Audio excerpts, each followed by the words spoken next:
नमस्कार दोस्तों, स्वागत है आप सभी का एक बार फिर से अड्डा MCQ जीके में। दोस्तों, CET के जो सेकेंडरी लेवल का एग्ज़ाम है बहुत ही जल्द होने वाला है। इसके साथ ग्रेजुएशन लेवल का भी दोस्तों तिथि RSMSB बोर्ड ने जारी कर दी है, उसका भी एग्ज़ाम जल्द ही होने वाला है। हाईकोर्ट LDC की जो तिथि है वो जारी नहीं हुई है, लेकिन इसका भी एग्ज़ाम फरवरी एंड या फिर मार्च स्टार्टिंग में हो सकता है, या दोस्तों इससे पहले भी हो सकता है। तो ये एग्ज़ाम आपके लिए फॉर्म भरे होंगे आपने इन सभी एग्ज़ाम के, और अगर आप इन एग्ज़ाम की तैयारी कर रहे हैं तो ये क्लास हमारे दोस्तों आज समान पात्रता परीक्षा यानी CET और हाईकोर्ट LDC के लिए आपके क्लास महत्वपूर्ण साबित होगी है। और इसमें राजस्थान की कला संस्कृति है, हम टॉप 20 वाले प्रश्न दोस्तों पढ़ने वाले हैं। और ये प्रश्न राजस्थान की विभिन्न परीक्षाओं में पूछे गए प्रश्न हैं। विभिन्न तो क्या दोस्तों, RSMSB बोर्ड की परीक्षाओं में ये पूछे गए प्रश्न हैं, और ये दोस्तों अच्छे लेवल वाले और शानदार वाले प्रश्न होंगे।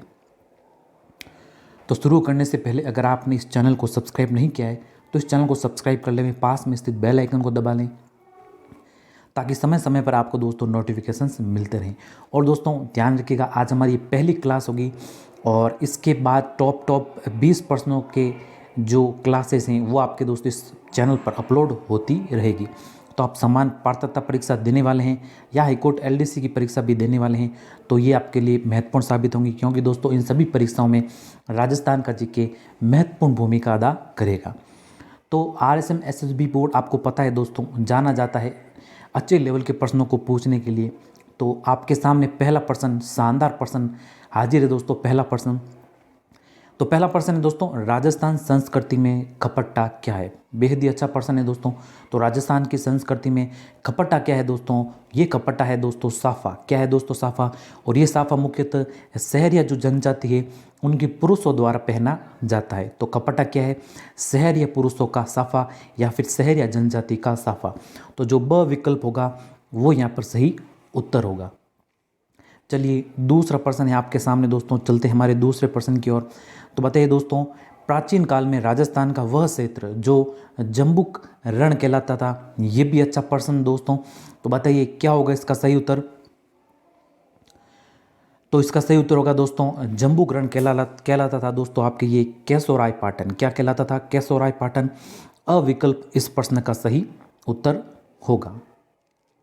और कोलायत दोस्तों ध्यान रखिएगा, कपिलायतन। कोलायत के बारे में भी एक बार प्रश्न पूछा गया था कि कोलायत का प्राचीन नाम क्या था? तो ये था दोस्तों यहाँ पर कपिलायतन। तो यहाँ पर अविकल्प है इस प्रश्न का सही उत्तर। और कपिल मुनि ने दोस्तों यहाँ पर कोलायत में तपस्या की थी, इस कारण कोलायत को कपिलायतन प्राचीन काल में कहा जाता था, लेकिन वर्तमान में दोस्तों इसको कोलायत कहा जाता है। तो अविकल्प है सही उत्तर यहाँ पर, क्योंकि जम्बुक रण के बारे में हमें पूछा है। तो जम्बुक रण कहलाता क्या? केशोराय पाटन प्राचीन नाम था दोस्तों इसका, क्या? जम्बुक रण। चलिए चलते हैं हमारे अगले प्रश्न की ओर। अगला 3 नंबर प्रश्न है दोस्तों, गीता प्रेस गोरखपुर की स्थापना की। तो दोस्तों गीता प्रेस गोरखपुर की स्थापना किसके द्वारा की गई? ये स्थापना दोस्तों मुख्यतः 2 व्यक्तियों ने मिलकर इसकी स्थापना की थी। पहले व्यक्ति है दोस्तों, इनका नाम तो है क्या? रामनिवास पोद्दार। और दूसरे व्यक्ति है दोस्तों एक हनुमान प्रसाद पोद्दार। तो इन 2 व्यक्तियों द्वारा मिलकर गीता प्रेस गोरखपुर की स्थापना की गई थी सन 1923 में। कब की गई थी दोस्तों? सन 1923 में। अब यहाँ पर जो हमारे सही उत्तर है वो है रामनिवास पोद्दार, क्योंकि हनुमान प्रसाद पोद्दार का यहाँ पर नाम नहीं दे रखा है। तो अविकल्प यहाँ पर सही उत्तर होगा। और हनुमान प्रसाद भी दिख जाए दोस्तों तो इससे भी आप सही मान सकते हैं। चलिए इसका जो सही उत्तर होगा वो है हमारे विकल्प अ। आते हैं हमारे चौथे प्रश्न की ओर। तो चौथा प्रश्न है दोस्तों, अड़सट्टा क्या है? ये भी बेहद ही अच्छा प्रश्न दोस्तों। तो अड़सट्टा क्या है? अड़सट्टा है दोस्तों जयपुर राज्य का भूमि संबंधी रिकॉर्ड। क्या है दोस्तों? जयपुर राज्य का भूमि संबंधी रिकॉर्ड। सविकल्प यहाँ पर सही उत्तर होगा। चलिए आते हैं अगले प्रश्न की ओर। अगला 5 नंबर प्रश्न दोस्तों, अच्छा प्रश्न, सम सभा का प्रथम अधिवेशन कब हुआ? तो दोस्तों सम सभा का प्रथम अधिवेशन के बारे में हमें पूछा है, तो इसका अधिवेशन दोस्तों कब हुआ?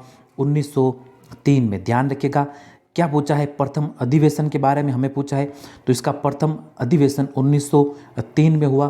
तो द विकल्प यहाँ पर सही उत्तर है। ध्यान रखिएगा, सम सभा की स्थापना, सम सभा की स्थापना दोस्तों 1883 में की गई थी दोस्तों, सिरुई में। कहाँ की गई थी? सिरुई में। और एक चीज़ और ध्यान रखिएगा कि 1913 में यहाँ पर एक दुखद घटना और ऐतिहासिक पन्नों में दोस्तों जो लिखी गई है घटना, वो है मानगढ़ की दोस्तों, जो कांड हुआ था, मानगढ़ कांड, मानगढ़ जो नरसंहार हुआ था, यहाँ पर अनेक दोस्तों भील मारे गए थे। मानगढ़ की पहाड़ी पर दोस्तों 1913 में यहाँ पर सभा हो रही थी और यहाँ पर दोस्तों अनेक भील इस नरसंहार में मारे गए थे। यहाँ पर ये तो आपने दोस्तों पढ़ा ही होगा, तो इन फैक्ट के बारे में भी थोड़ा ध्यान रखिएगा। जो सही उत्तर है वो है हमारे विकल्प द, यानी 1903 में इसका प्रथम अधिवेशन हुआ था। और 1913 में दोस्तों मानगढ़ संहार का पूछे तो कब हुआ था दोस्तों? मानगढ़ संहार 1913 में। तो जो द विकल्प है वो हमारे सही उत्तर है यहाँ पर। चलिए आते हैं अगले प्रश्न की ओर। अगला है 6 नंबर प्रश्न दोस्तों, संयुक्त राजस्थान के प्रधानमंत्री रहे हैं। तो दोस्तों संयुक्त राजस्थान के प्रधानमंत्री कौन रहे हैं? ये रहे हैं हमारे माणक्यलाल वर्मा। कौन रहे हैं? माणक्यलाल वर्मा। सविकल्प यहाँ पर सही उत्तर है। और दोस्तों राजस्थान के एकीकरण में, संयुक्त राजस्थान को आप जानते हैं कि ये एकीकरण का कौन सा चरण था? तीसरा चरण था। कौन सा चरण था दोस्तों? तीसरा चरण था। और उसके जो उद्घाटनकर्ता थे, उद्घाटनकर्ता का भी नाम ध्यान रखिएगा। उद्घाटनकर्ता दोस्तों जवाहरलाल नेहरू थे। कौन थे दोस्तों? जवाहरलाल नेहरू।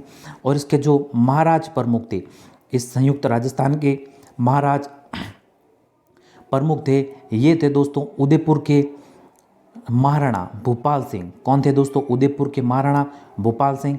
इनका भी नाम ध्यान रखिएगा। और इसके जो उपराज प्रमुख थे, उप महाराज प्रमुख, ध्यान रखिएगा, उप महाराज प्रमुख, तो ये थे दोस्तों कोटा के महाराज भीम सिंह। कौन थे? कोटा के महाराज भीम सिंह। तो जो सविकल्प है वो हमारे इस प्रश्न का सही उत्तर है। संयुक्त राजस्थान के प्रधानमंत्री कौन रहे? ये रहे दोस्तों माणक्यलाल वर्मा। इसके उद्घाटनकर्ता थे दोस्तों जवाहरलाल नेहरू। महाराज प्रमुख थे उदयपुर के महाराणा भूपाल सिंह। और जो उप महाराज प्रमुख थे वो थे दोस्तों कौन? भीम सिंह, कोटा के महाराज भीम सिंह। तो सविकल्प है वो हमारे इस प्रश्न का सही उत्तर है। चलिए आते हैं 7 नंबर प्रश्न की ओर। अच्छा प्रश्न दोस्तों, परीक्षा में पूछा गया प्रश्न, निम्नलिखित प्रशस्तियों को उनके समय अनुसार सुमेलित कीजिए।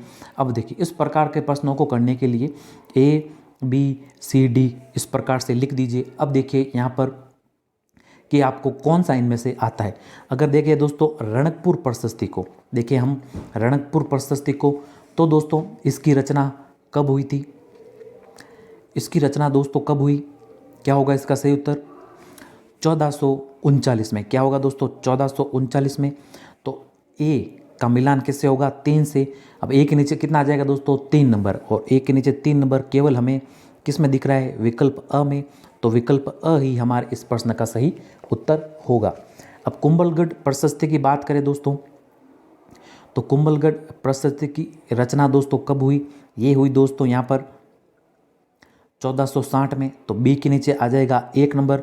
राज प्रशस्ति की बात करें तो इसकी रचना दोस्तों कब हुई? 1676 में। तो सी के नीचे आ जाएगा 4 नंबर। और बीकानेर की बात करें जो अंतिम बच्चा है आपके 1594 में, तो डी के नीचे आ जाएगा दोस्तों 2 नंबर। तो 3 1 4 2 इसका सही मिलान होगा, वो है हमारे विकल्प अ में। विकल्प अ इसका सही उत्तर होगा। राज प्रशस्ति को थोड़ा ध्यान रखिएगा, इसके बारे में कभी कभी प्रश्न पूछा गया है दोस्तों कि इसकी रचना किसने की? रणछोड़ भट्ट तेलंग ने। किसने की दोस्तों? रणछोड़ भट्ट तेलंग ने। कुंभलगढ़ प्रशस्ति का भी कई बार पूछा गया है, इसकी रचना दोस्तों महेश द्वारा की गई। किसके द्वारा? महेश द्वारा। तो अविकल्प होगा हमारे इस प्रश्न का सही उत्तर। चलिए आते हैं अगले प्रश्न की ओर। अगला 8 नंबर प्रश्न है हमारे, कालीबंगा क्षेत्र में कितनी अग्नि वेदिकाएं प्राप्त हुई है। तो दोस्तों कालीबंगा के क्षेत्र में कितनी अग्नि वेदिकाएं प्राप्त हुई है, तो ये प्राप्त हुई है दोस्तों 7। कितनी प्राप्त हुई है, 7। ब विकल्प यहाँ पर सही उत्तर है। और कालीबंगा दोस्तों जो सभ्यता है ये कहाँ पर है, राजस्थान के हनुमानगढ़ में। कहाँ पर है दोस्तों, हनुमानगढ़ में। और इसकी खोज दोस्तों ध्यान रखिएगा, ये भी पूछा गया प्रश्न है। इसकी खोज दोस्तों अमलानंद घोष के द्वारा की गई। और इसका जो उत्खनन करता थे वो थे दोस्तों आपके बीबी लाल और बीके थापर। तो इनका नाम दोस्तों आपने अवश्य सुना होगा। खोज तो की अमलानंद घोष ने और उत्खनन करता इसके कौन है दोस्तों, बीबी लाल व बीके थापर। तो इसका जो सही उत्तर है वो है हमारे विकल्प ब। कालीबंगा क्षेत्र में कितनी अग्नि वेदिकाएं प्राप्त हुई, 7 अग्नि वेदिकाएं। कितनी प्राप्त हुई, 7। ब विकल्प सही उत्तर होगा। अगला 9 नंबर प्रश्न, प्रतिहार शासकों में रोहिल लद्दी के नाम से जाना जाता है। बेहद ही शानदार प्रश्न दोस्तों। तो ऐसे ही आपको प्रश्न मिलने वाले हैं इस चैनल पर, जो दोस्तों RSM SSB बोर्ड मुख्यतः पूछता है। और ऐसे प्रश्न दोस्तों जो आपको एग्जाम में फंसा देते हैं। आप पढ़ के क्या जाते हैं दोस्तों और आपको पूछ लिया क्या जाता है वहाँ पर। तो ये प्रश्न जो विभिन्न भर्ती परीक्षाएं आयोजित कराता है RSM SSB बोर्ड, उसके ये प्रश्न होंगे दोस्तों। आज आपके पहली क्लास है, इसी प्रकार के क्लासेस दोस्तों आपके लिए आती रहेगी। ये हमारे कला संस्कृति की क्लास है और इसके पश्चात दोस्तों हम भूगोल की क्लासेस भी बीच बीच में पढ़ते रहेंगे। तो ये आपके लिए महत्वपूर्ण साबित होगा चैनल। तो इस चैनल को अभी तक सब्सक्राइब नहीं किया तो इस चैनल को जरूर सब्सक्राइब करें। चलिए आते हैं हमारे प्रश्न की ओर। तो हमें प्रश्न पूछा है कि प्रतिहार शासकों में रोहिल लद्दी के नाम से जाना जाता है। तो किस शासक को दोस्तों रोहिल लद्दी के नाम से जाना जाता है, तो दोस्तों प्रतिहार शासकों में हरिश्चंद्र को, किसे दोस्तों, हरिश्चंद्र को रोहिल लद्दी के नाम से जाना जाता है। स विकल्प यहाँ पर सही उत्तर होगा। अगला 10 नंबर प्रश्न, मुगल सम्राट जहांगीर ने दल खंबंद की उपाधि किसे प्रदान की थी। अच्छा प्रश्न दोस्तों। तो जो दल खंबंद की उपाधि है वो किसे प्रदान की थी दोस्तों, जोधपुर के शासक थे कौन, गजय सिंह को दोस्तों दल खंबंद की उपाधि सम्राट जहांगीर के द्वारा प्रदान की गई थी। तो अ विकल्प हमारे इस प्रश्न का सही उत्तर होगा। चलिए आते हैं अगले प्रश्न की ओर। अब अगला प्रश्न दोस्तों कि देवता की साल स्थित है। अब ये भी अच्छा प्रश्न है दोस्तों, कई बार पूछा गया प्रश्न। और ऐसा भी पूछा गया है कि 33 करोड़ देवी देवता की साल ये कहाँ पर है। और या फिर ये भी पूछा गया है कि देवताओं की साल कहाँ पर है, राजस्थान में। तो ध्यान रखिएगा, देवताओं की साल है दोस्तों कहाँ पर, मंडोर में। कहाँ पर है, मंडोर में भी दोस्तों मंडोर उद्यान है, वहाँ पर 33 करोड़ देवी देवताओं की साल है। और इसका निर्माण अजीत सिंह ने, किसने दोस्तों, अजीत सिंह ने इसका निर्माण अपने शासनकाल में करवाया था। तो द विकल्प होगा यहाँ पर सही उत्तर। और एक बार और प्रश्न पूछा गया है कि 33 करोड़ देवताओं का जो मंदिर है वो कहाँ पर है। तो मंदिर दोस्तों ध्यान रखिएगा कहाँ पर है, बीकानेर में। कहाँ पर है, बीकानेर में। इसके भी बारे में ध्यान रखिएगा, 33 करोड़ देवताओं का मंदिर तो कहाँ पर है, वो है बीकानेर में। लेकिन 33 करोड़ देवताओं की साल है या पीठ कह सकते हैं, जो पीठ है वो कहाँ पर है दोस्तों, जोधपुर के मंडोर में। तो जो द विकल्प है वो हमारे सही उत्तर होगा। चलिए आते हैं 12 नंबर प्रश्न की ओर। 12 नंबर प्रश्न है दोस्तों, राजस्थान की उत्तर तोताद्री कहलाता है। बेहद ही शानदार प्रश्न दोस्तों। तो राजस्थान में जो उत्तर तोताद्री है वो क्या कहलाता है, कौन सा, ये कहलाता है दोस्तों गलता जी कहाँ पर है, ये आप सभी जानते हैं, जयपुर। क्या है दोस्तों, जयपुर में है। स विकल्प यहाँ पर सही उत्तर है। और इससे दोस्तों गलता जी को मंकी वैली भी कहते हैं। ध्यान रखिएगा, अगर पूछे मंकी वैली या बंदरों की घाटी भी पूछा गया है कि बंदरों की घाटी कहाँ पर है दोस्तों, गलता जी जयपुर में। बंदरों की घाटी कहाँ पर है, गलता जी जो कि जयपुर में। और उत्तर तोताद्री ये कहाँ पर है दोस्तों, आपके स विकल्प सही उत्तर है इस प्रश्न का, गलता जी जयपुर में। स विकल्प सही उत्तर होगा। चलिए आते हैं 13 नंबर प्रश्न की ओर। 13 नंबर प्रश्न है दोस्तों, जमुनादास, शालिग्राम, नंदराम, चित्रकार राजस्थान की किस शैली से संबंधित रहे हैं? तो ये चित्रकार दोस्तों राजस्थान की किस शैली से संबंधित रहे हैं? ये रहे हैं दोस्तों राजस्थान की अलवर चित्र शैली से। कौन सी चित्र शैली से?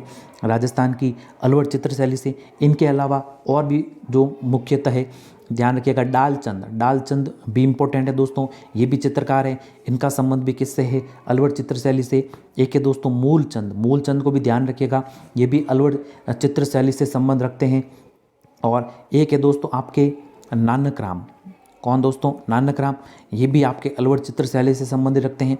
एक है और दोस्तों गुलाम अली। कौन? गुलाम अली, ये भी किससे संबंधित रखते हैं? ये भी संबंध रखते हैं दोस्तों अलवर चित्र शैली से।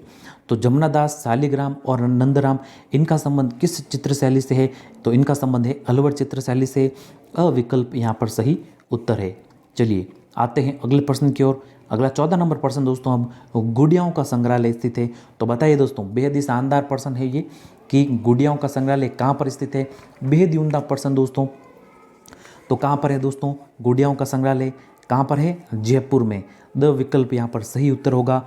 और इसकी स्थापना 1974 में की गई। कब की गई दोस्तों? 1974 में। और ध्यान रखिए कि भगवती बाई शेख सरिया चैरिटेबल ट्रस्ट, शेख सरिया चैरिटेबल ट्रस्ट द्वारा इसकी स्थापना की गई थी। किसकी? गुड़ियाओं का संग्रहालय की। कहाँ पर है दोस्तों? जयपुर में। कहाँ पर है? जयपुर में। द विकल्प यहाँ पर सही उत्तर है। अच्छा प्रश्न दोस्तों, इंपॉर्टेंट प्रश्न। चलिए आते हैं अगले प्रश्न की ओर। अब अगला 15 नंबर प्रश्न है कि आदिवासियों की देवी है। तो दोस्तों बताइए आदिवासियों की देवी कौन सी है इनमें से? तो दोस्तों ध्यान रखिए, कंटेश्वरी माता को आदिवासियों की देवी कहा जाता है। स विकल्प सही उत्तर है इस प्रश्न का। अगला प्रश्न 16 नंबर प्रश्न, ये महल मानव नहीं प्रेतों द्वारा बनाए लगते हैं, ये कथन किपलिंग द्वारा किस दुर्ग के बारे में कहा गया? बेहद ही शानदार प्रश्न दोस्तों, कई बार पूछा गया प्रश्न है यह कि यह आरपीएससी की जो आरएस प्री परीक्षा है, इस परीक्षाओं में भी ये दोस्तों पूछा गया प्रश्न है। तो ये कथन कहा था दोस्तों किपलिंग ने, क्या कहा कि ये महल मानव द्वारा नहीं प्रेतों द्वारा बनाए हुए लगते हैं। तो किस दुर्ग के बारे में कहा था? तो किपलिंग ने दोस्तों ये कहा था बूंदी दुर्ग के बारे में। किसके बारे में? बूंदी दुर्ग के बारे में। ब विकल्प यहाँ पर सही उत्तर है। किपलिंग का एक कथन और ध्यान रखिएगा दोस्तों, किपलिंग ने कहा था, एक तो कहा प्रेतों का और एक कहा दोस्तों कि देवताओं का, कि ये दुर्ग देवताओं या परियों द्वारा बनाया गया है। तो ये कहा था किसके बारे में? मेहरानगढ़ के बारे में। और मेहरानगढ़ आप सभी जानते हैं चिड़ियाटुक पहाड़ी पर स्थित है। और कहाँ पर है दोस्तों? जोधपुर में। कहाँ पर है मेहरानगढ़ दुर्ग? जोधपुर में। इसके बारे में किपलिंग ने कहा था कि ये दुर्ग देवताओं नहीं, किसके द्वारा ये दुर्ग देवताओं व परियों द्वारा बनाया गया है। कौन सा? मेहरानगढ़ का दुर्ग, जो कि है कहाँ पर? जोधपुर में। और इस प्रश्न का जो सही उत्तर है वो तो हमारे विकल्प ब, यानी ये महल प्रेतों द्वारा बनाए गए लगते हैं। किसके? ये कथन किस दुर्ग के बारे में कहा किपलिंग ने? ये कहा दोस्तों बूंदी दुर्ग के बारे में। और देवताओं का दुर्ग, जो कि विपरीत कथन था इनका, देवताओं के द्वारा और परियों द्वारा बनाया गया दुर्ग, ये कहा दोस्तों मेहरानगढ़ दुर्ग को, जो कि है जोधपुर में, चिड़ियाटुक पहाड़ी पर। तो जो ब विकल्प है वो हमारे इस प्रश्न का सही उत्तर होगा। चलिए आते हैं अगले प्रश्न की ओर। अगला दोस्तों है हमारे 17 नंबर प्रश्न कि गलालैंग वीर काव्य की स्थापना किसने की? बेहद ही शानदार उम्दा प्रश्न दोस्तों। तो बताइए इसका सही उत्तर क्या होगा? तो गलालैंग वीर काव्य की स्थापना दोस्तों अमरनाथ जोगी द्वारा, किसके द्वारा? अमरनाथ जोगी द्वारा की गई। द विकल्प सही उत्तर होगा यहाँ पर। चलिए आते हैं अगले प्रश्न की ओर। अगला 18 नंबर प्रश्न दोस्तों, अहिरवाटी बोली राजस्थान किस क्षेत्र में बोली जाती है? तो दोस्तों अहिरवाटी राजस्थान के किस क्षेत्र में बोली जाती है? ये बोली जाती है दोस्तों राजस्थान के बहरोड़, मंडावर और कोटपुतली, जो कि है दोस्तों जयपुर में। और बहरोड़ मंडावर इसकी सीमा दोस्तों कहाँ पर? अलवर जिले में लगती है ये। तो जो अविकल्प है अहिरवाटी बोली, ये बोली जाती है दोस्तों कहाँ पर? बहरोड़, मंडावर और कोटपुतली में। कोटपुतली दोस्तों कुछ समय चर्चा में था, आप सभी जानते हैं नया जिला बनाने की घोषणा यहाँ पर हो सकती है, नया जिला ये बन सकता है कोटपुतली, तो चर्चा में भी था। अहिरवाटी की बात करें दोस्तों, ये हरियाणवी, ध्यान रखिएगा, हरियाणवी, मेवाती और मारवाड़ी, इसका दोस्तों ये मिश्रण है अहिरवाटी बोली। हरियाणवी, मेवाती और दोस्तों ये जो ढूंढाड़ी बोली है उसका मारवाड़ी नहीं होगा, यहाँ पर ध्यान रखिए। ढूंढाड़ी का ये दोस्तों थोड़ा मिश्रण है, क्योंकि जो कोटपुतली है वो जयपुर जिले के अंतर्गत आता है वर्तमान में, और बहरोड है वो दोस्तों अलवर में है।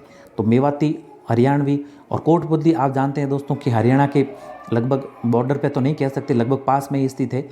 इस कारण से विकल्प यहाँ पर सही उत्तर होगा हमारे।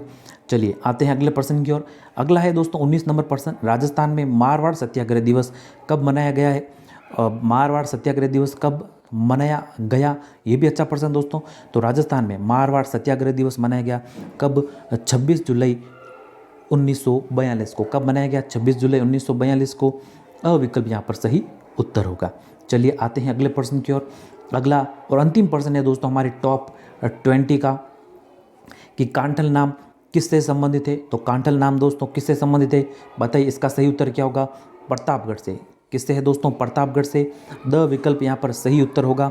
और प्रतापगढ़ दोस्तों आप सभी जानते हैं कि राजस्थान का 33वां जिला बना, और ये घोषणा हुई थी दोस्तों 26 जनवरी 2008 को। लेकिन दोस्तों ये जो ऑफिशियल जो जारी हुआ वह जिला बना ऑफिशियल दोस्तों रूप से अब 1 अप्रैल 2008 में। कब बना? 1 अप्रैल 2008 में। लेकिन इसकी घोषणा हो गई थी 26 जनवरी 2008 में। तो द विकल्प यहाँ पर सही उत्तर है। प्रतापगढ़ के बारे में एक और प्रश्न पूछा गया था दोस्तों कि सीता माता अभ्यारण्य दोस्तों कहाँ पर है? वो भी कहाँ पर है? प्रतापगढ़ में। जाखम बांध के भी बारे में पूछा गया है कि जाखम बांध दोस्तों कहाँ पर है? ध्यान रखिए पहले तो ये चित्तौड़ में आता था, लेकिन नया जिला बनने के पश्चात ये प्रतापगढ़ जिले में आता है। कहाँ पर आता है दोस्तों? प्रतापगढ़ जिले में। तो इन प्रतापगढ़ जिले में भी थोड़े फैक्ट है, इसको थोड़ा ध्यान रखिएगा। सीता माता अभ्यारण्य कहाँ पर है? प्रतापगढ़ में। जाखम बांध कहाँ पर है? प्रतापगढ़ में। नया जिला कब बना? 26 जनवरी 2008 को। 1 अप्रैल को अस्तित्व में आया ये प्रतापगढ़ जिला। तो द विकल्प यहाँ पर सही उत्तर है, और 33वां जिला है हमारे, इसके बारे में थोड़ा ध्यान रखिएगा। 10 नंबर इसका जो 20 नंबर प्रश्न है इसका सही उत्तर होगा विकल्प द। चलिए धन्यवाद दोस्तों, ये थे टॉप 20 के प्रश्न, टॉप 20 वाले प्रश्न। आज क्लास हमारे पहली थी, और इससे संबंधित दोस्तों और जो क्वेश्चन होंगे अच्छे लेवल के प्रश्न दोस्तों, सरल प्रश्न तो इसमें आएंगे नहीं, ऐसे प्रश्न आएंगे जो आपको एग्ज़ाम में आपकी सफलता का लिए महत्वपूर्ण साबित होंगे, मील का पत्थर दोस्तों साबित होंगे। तो इस चैनल को सब्सक्राइब कर लीजिए, सब्सक्राइब नहीं किया है तो इस चैनल को सब्सक्राइब जरूर करें, पास में से बेल आइकन को दबाएं ताकि समय समय पर आपको वीडियो अपलोड होने पर नोटिफिकेशन मिलते रहें। तो धन्यवाद दोस्तों, मिलते हैं जल्दी नए वीडियो में कुछ ऐसे नए महत्वपूर्ण प्रश्नों के साथ। तब तक के लिए जय हिंद, वंदे मातरम।